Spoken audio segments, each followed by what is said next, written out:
Coming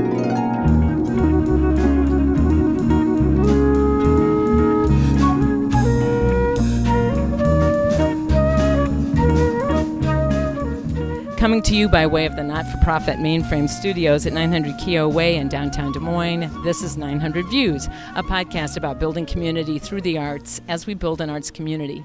I'm your host, Pat Bodie, and today I'm on the roof of Reed's Hollow in Beaverdale with LA-based sculptor Nate Page. Now, Nate is here at the behest of Group Creative Services and Polk County Soil and Water Conservation District. He's being supported by the Iowa DNR and EPA, and he's here to help us understand watershed. And he's done it with a piece called Holes. So before we get into a little bit more about LA life, can you tell us what Holes is and kind of how it's supposed to work? Yeah, I can try. They're two quite large sculptures, basically like small room size sculptures. And they're a raincoat and an umbrella. And there's holes in them. So lots of holes, lots of like kind of big drilled holes with a big cartoon drill or something. You can't really tell what made the holes, but they're big. You could stick your arm through it or your head through it. But yeah, there's a bunch of holes in these two items that are supposed to keep you dry. And what was your rationale for that being the theme you kind of wanted to go with? I thought it was a metaphor for the to start to think about porosity of surfaces and rain. Okay, all right. And so it's supposed to be, if I understand correctly, a bit of an attention getter that Polk County Soil and Water Conservation District can use around town to help people understand, ultimately, that there's monies available to them to apply compost on their land, to build rain gardens, this kind of thing. Mm-hmm. It should be a pretty big eye-opener. But you did this back in LA, drove it in town today, and you've never really been to Des Moines before. Correct. So how did you know this would be kind of the approach to take?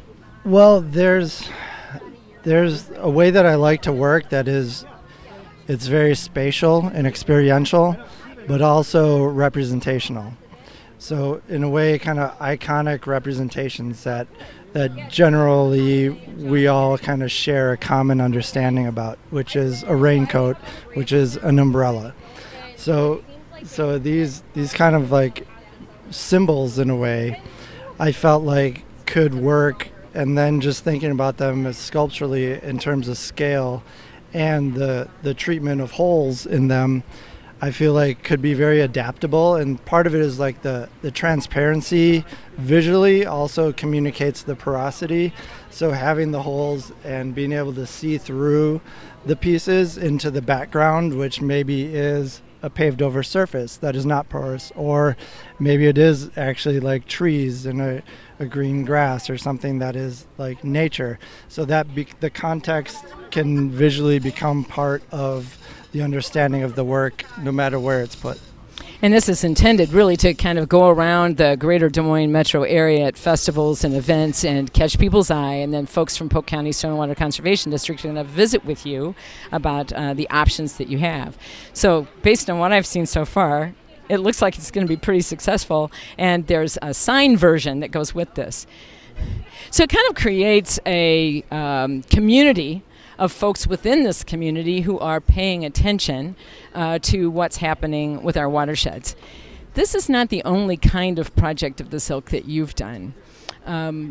You did a really fascinating project to me with kind of tract housing and people within those homes and dancers. Can you tell us a little bit about some of the rationale you use when you ultimately try and create something that's pretty inventive and yet it's got this community building flavor to it? Right. Yeah, the project is California Living Project, and it's based on Joseph Eichler, who is a mid-century modern tract home developer. Some people think he's an architect, but he's not.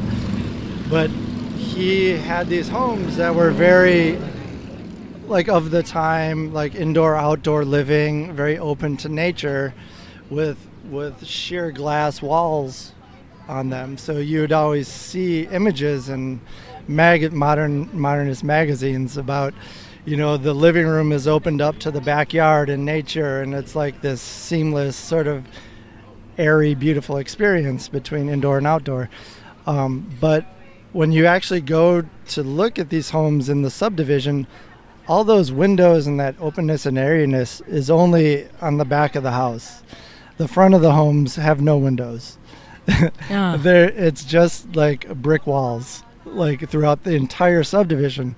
And it felt like such a interesting like paradox, between these ideas of connectivity and openness with each other and then also nature. But then there's also this paradox of like there's actually a lot of isolation that can happen even with the best intentions. So I was really interested in that. So I used video to videotape from the backs of the homes into the houses, and then projected the interiors of the homes on the fronts of the homes, because they're essentially like projection screens. Oh, wow. Since they had no windows. Since they had no windows, right, exactly. And projected them in homes all around the neighborhood. And then for one night, like neighbors would walk around and see each other performing or not in the videos projected on each other's homes.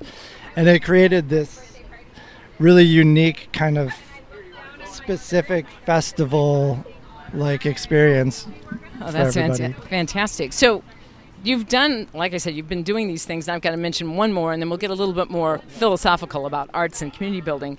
And that is when I saw the couch bleachers, which the title pretty much describes it. It's a set of bleachers made out of couches. Yeah. I can't explain why, and I'm hoping maybe you can help me understand. That just screamed community to me somehow. Right. Was that in your head when you did it? That this was going to be a way for people to connect, to chit-chat, or was it just about being comfortable? But it just felt so community-oriented and very powerful visually, oddly enough. All right, I have to think about that. Like when I first thought of it, it's interesting. I think I'm jumping philosophically really fast. That's okay. I think a lot of the work comes from a place of like really like a deep sort of personal like experience or reflection, sort of like a singular, me as a singular something. And then it always wants to connect back out somehow. And I think that's usually how the work kind of comes to be, is like I am feeling like this really specific weird thing inside of me. How can I connect back out into the world as this thing, right? So yeah, in a way, like I don't necessarily think about specifically building communities, but I do think about like these hidden parts of the individual connecting outside of themselves with others. Which is translating into some direct community building. Sure, yeah. So you started out as sort of an observational artist? Yeah. And have translated into more of a public artist, a civic-minded artist. I heard you mention that your parents were civil servants, Is this fitting you in the final analysis, this transition from observational artist to someone who's really ultimately about building community? I think so, because I always felt there's something lacking with the observational work. And I feel like connecting into real experiences, real spaces, real people in the everyday was like, I wasn't just happy with a gallery's role in connecting to the everyday, like having a drawing or a painting in a gallery. That seemed very unsatisfying to me. And so I moved into the everyday, and I still feel like I have some of the best parts of the observational work, which is, creating things to look like something else. So a lot of what I do, there's aspects of that have to happen. Like this needs to fit in with this, or I need to make this look like a raincoat somehow, So I get to still work with a lot of those similar skills of, I have a vision of what I want something to look like or line up with, make it look like it seamlessly fits in with this context. So there's an illusion still of creating reality in a lot of what I do, but it's towards another purpose in terms of activating reality rather than being its own sort of escape from reality. Let's just touch on a couple more things, and then I got to let you go because I know I pulled you away from an open house that's really for you, or a reception that's for you. And that is just if you could speak a little bit to the idea of what it's like to live as an artist and try to make a living. We talk about this all the time here. It's really hard to build an arts community when you've got people having to do 2 or 3 jobs to be able to support their art. How's that working out for you in LA? It sounds like it would be even harder there than here, but maybe it's the opposite. I think it's hard, probably everywhere. I think it gets a little trickier. The cost of living, I think, has a big effect, like where you are, how much you need to come up with, what your bottom line is in order to keep working, to have enough time to work. So I think it's important to be able to balance those things. I also think it's important to learn how to be more efficient with yourself and your ideas, So I think it's possible somehow. I don't know if that answers your question. Yeah, it does. Is your traveling basically the country and beyond, making connections and networks and meeting other artists and people that are supporting artists, is that arts community unfolding for you in a way that is supportive of you, in a way that you feel like will stand the test of time? Or is this kind of a constant, gotta grind this out all the time and I don't know where the next thing's coming from sort of thing? That's a good question. And I think it's something obviously I think about a lot, like the personal versus like a group of other people, if you're isolated or if you're connected. And like as me as a personal artist, I think I can be disconnected too often. And so I think it's important for me to keep working to connect and find community somehow, even though I don't know if I know how to build a community. And maybe I try to do that through my work somehow. So to connect, I like my work to connect with other people who maybe feel isolated, but they can become a part of something bigger and still be okay with being isolated, but they're still connected somehow.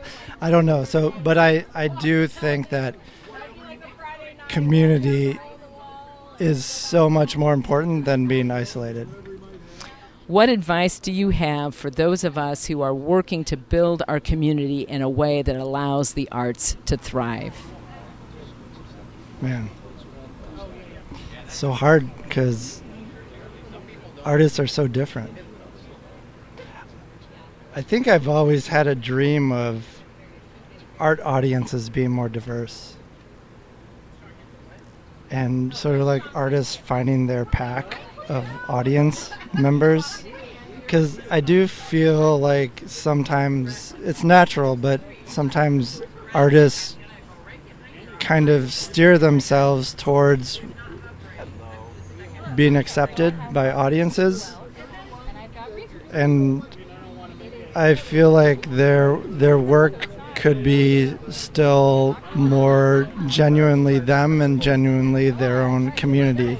And maybe both of them don't know what that is yet.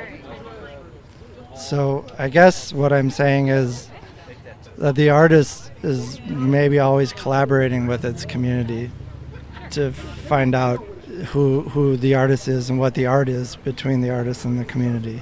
That's great. Thank you very much. Nate, I really appreciated you being here. And as an old conservationist who's been working on watersheds for a really long, long time, I'm excited to see what might happen in this community on both the art side and the conservation side with your project, Holes. Thank you very much, and thanks to Tiva Dawson and Group Creative Services for making this interview possible. Thank you.